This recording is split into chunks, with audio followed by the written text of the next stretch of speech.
Quand on parle de mythe, la première chose à laquelle vous pensez est la mythologie grecque, romaine, égyptienne, scandinave, mais aucun d'entre vous n'a pensé à la mythologie celtique.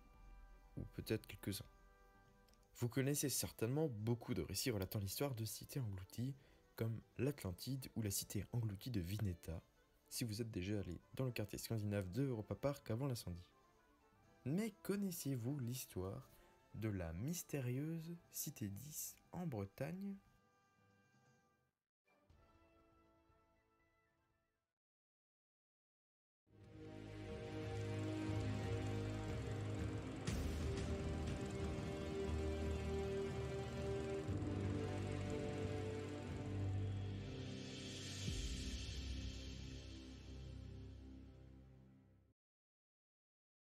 Il était une fois une ville merveilleuse, ceinte de murailles parfaites, qui l'isolait du monde.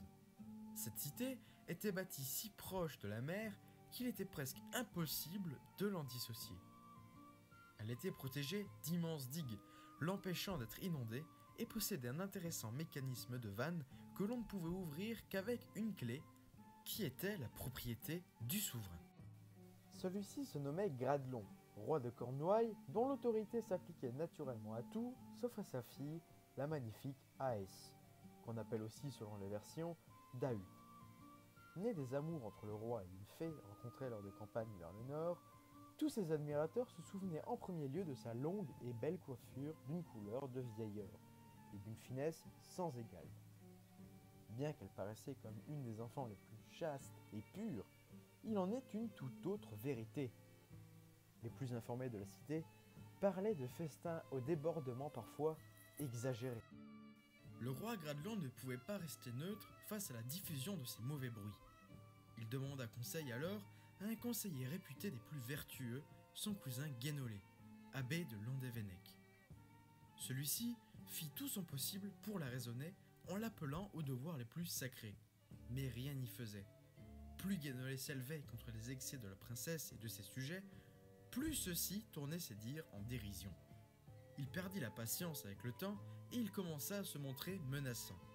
Il prédit la perte de la cité dans moins de 3 jours au 3e chant du coq. Mais à force de tenter le diable avec cette conduite, elle finit par le rencontrer et se fait avoir par les demandes pressantes de celui-ci.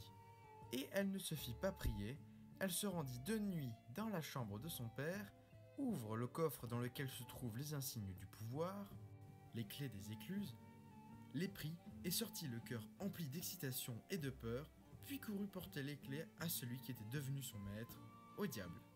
Le roi Gradelon, réveillé en sursaut par les cris épouvantables des habitants des rues basses, ces rues déjà détruites par les flots déchaînés, il comprit alors l'ampleur du désastre.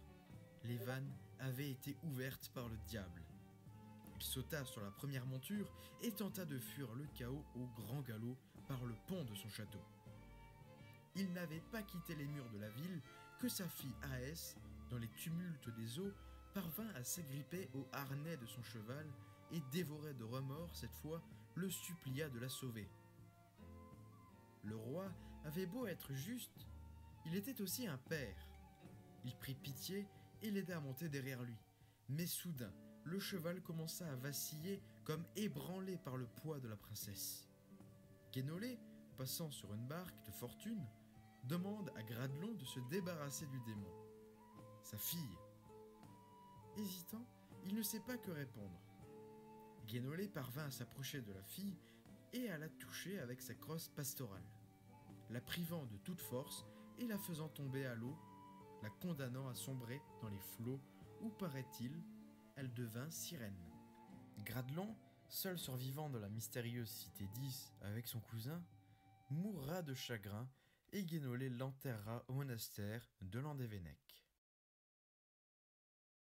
Aujourd'hui, il existe encore des gens qui croient à la cité 10. Engloutie sous les mers, des personnes continuent à la chercher afin de découvrir la preuve de son existence. Mais cette histoire n'en est qu'une parmi un nombre conséquent de cités englouties. On ne sait pas vraiment de quand date réellement ce récit, mais elle peut s'expliquer d'une manière historique. Pour commencer, beaucoup de villages se trouvant en bord de mer avant un raz-de-marée dévastateur durant l'Antiquité, ou alors dû à la fonte des glaces qui faisait le pont avec l'Angleterre, car oui, certaines histoires que nous connaissons actuellement ont des origines parfois plurimillénaires.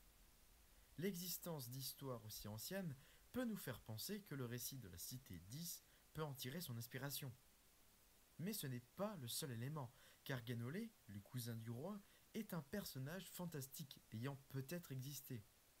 Il aurait vécu au courant du 5e et 6e siècle et y aurait fondé l'abbaye de Landévennec, avant d'être canonisé. Nous donnant alors une possible information quant à la datation de la cité, si toutefois elle existe. Ces deux petits éléments peuvent cruellement nous faire penser que l'histoire est véridique, mais que sur quelques points.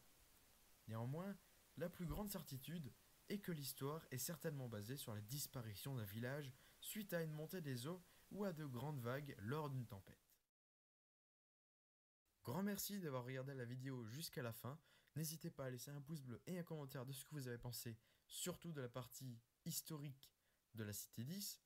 Ça aidera la chaîne à s'améliorer et je tiens à vous informer que la prochaine vidéo sortira dans quelques temps car c'est déjà un assez gros projet. Mais d'ici là, salut les amis!